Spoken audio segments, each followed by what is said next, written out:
So, Rob, what is our first topic of the day? Chris, our first topic of the day comes to us from Samuel Poulet. Hey, Campea crew. Deadline is reporting that Mike Flanagan, who's made some of Netflix's best shows, has jumped ship to Amazon with an exclusive production deal set to start after he finishes Fall of the House of Usher for Netflix. Flanagan's Midnight Mass is my favorite Netflix show, so this is a huge coup for Amazon. What are your thoughts? Oh, thank you so much for writing in, Samuel. We appreciate it. And I'm going to turn this over to my horror gurus as quickly as possible because I know you all have thoughts on this. But I first want to read this bit from Variety about what's going on. So Mike Flanagan and Trevor Macy have signed an overall TV deal with Amazon under their Intrepid Pictures banner. What a good name for a company. Variety is confirmed with sources. Intrepid was previously under an overall deal at Netflix. While there, the company put out multiple hit shows in the horror genre, including both The Haunting of Hill House and The Haunting of Bly Manor, as well as Midnight Mass and The Midnight Club. Flanagan was the creator of the first three of the aforementioned series and the co-creator of the fourth. Macy executive produced them all. All right, so I know these are very popular shows. I've only seen snippets, and I saw a lot of the dead faces and things in, Haunting of Hill House. I saw some great clips from Midnight Club as well as Midnight Mass, which I do need to watch that one. But as both a Catholic and a scaredy cat, I'm real nervous about that viewing. So, Rob, I want to turn it over to you because I know you've got thoughts about this. How do you feel about this? I was pretty shocked to read this because, I think Flanagan has quickly become, to me, there's three horror games in town. There's James Wan, he had the Conjuring universe. There's Jason Blum with Blumhouse, and then there was Flanagan doing his work on Netflix. He also directed Dr. Sleep. Oh, so good. Dr. Sleep, the movie Dr. Sleep for Warner Brothers. So to me, this was the news that they're jumping ship to Amazon, and then it came out that Midnight Club was being canceled after one season at Netflix. I don't know what happened there, but you don't see this is a big deal. To me, in my mind, Amazon just poached a very potent creative team that has been doing great work and work that they make water cooler shows. Now, again, I don't know how many people are subscribing just to see their stuff, but Haunting of Hill House and Bly Manor and Midnight Mass, which I really liked, beautifully made shows, great horror. I mean, they're really delivering the goods, doing some really innovative work. To have them go to Amazon, Amazon had to probably back up a truck, or because of Netflix's problems and the fact that Midnight Club did not get a second season, all of that. I never know. They did, unless you're part of the deal or hears otherwise, you don't really know what happened. But it's surprising that a team like this that's made a lot of great content for Netflix was easily poached away from Netflix by Amazon.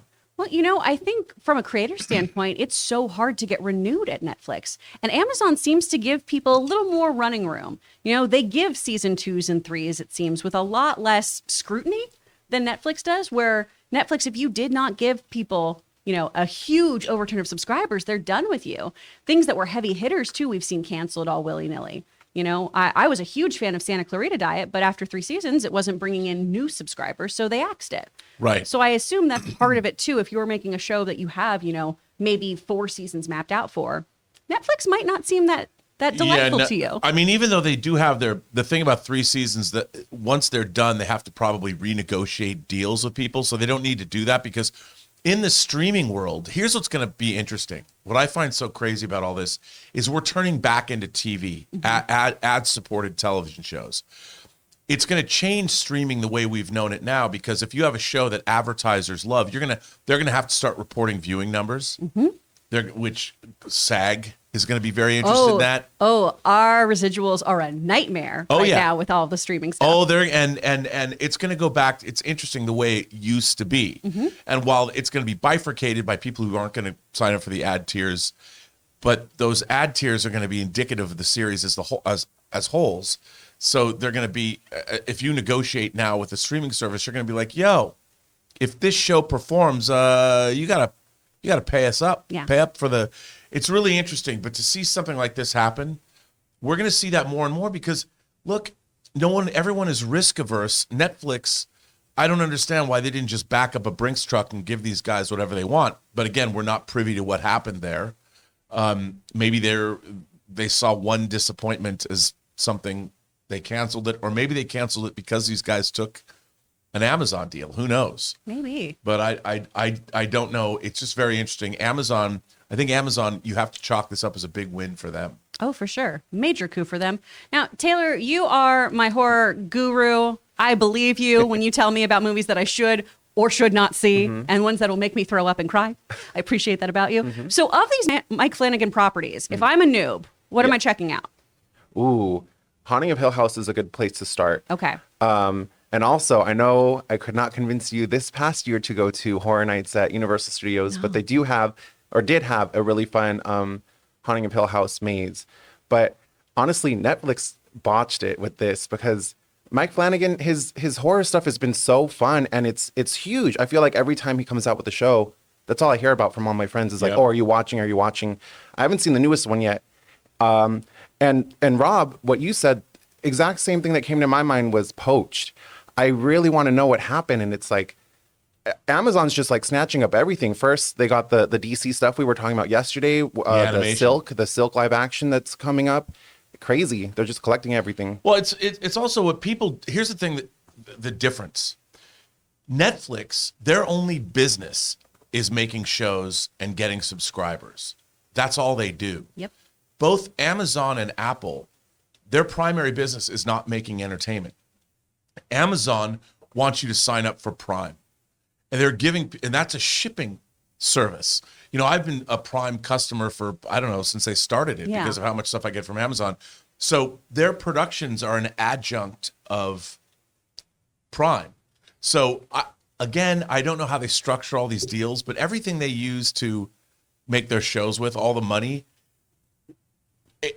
again, they can structure it to promote their shipping service. I mean, ultimately, Apple is the same way. They have their production company. It's great they do, but what they want you to do is watch their shows on their computers and their iPhones and their iPads and whatever else. As you often see people doing in their shows. Absolutely. So it's a different, the Netflix business model is very different than Amazon and Apple.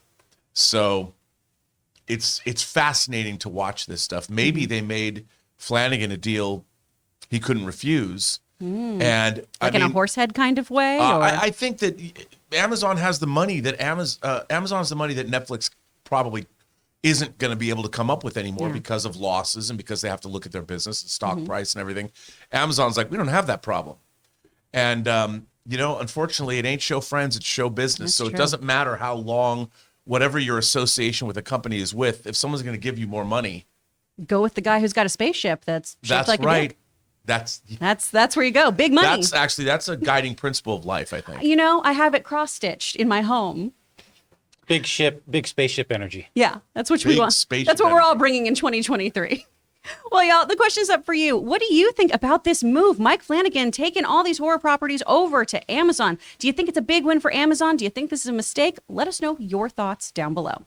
We want to thank the sponsor of today's video, True Classic. The holidays are here and there is plenty of t-shirt cheer thanks to our sponsor, True Classic Tees. Guys, we have the perfect gift for your wish list. True Classic Tees are a gift for you, for her, and a great present for any guy in your life. True Classic is on a mission to maximize men's confidence by making them look good. Get 25% off True Classic with my exclusive link, trueclassic.com/Campea, and the discount doesn't stop there. You'll save even more during their site-wide sale. Guys, like most of you, I have always struggled with finding the right shirts for me. Either they're not all that comfortable or they don't fit me all that right. Well, the best thing is that True Classic's team has designed t-shirts to make guys of all sizes feel confident in their clothing. These shirts taper off towards the bottom, but they fit tighter around the chest and shoulders. This is the perfect look that can be achieved by every body type. And they offer other menswear as well, ranging from polos to workout shirts designed to keep your body feeling nice and comfy. So guys, get 25% off at trueclassic.com/Campea. Free shipping included on purchases over $100.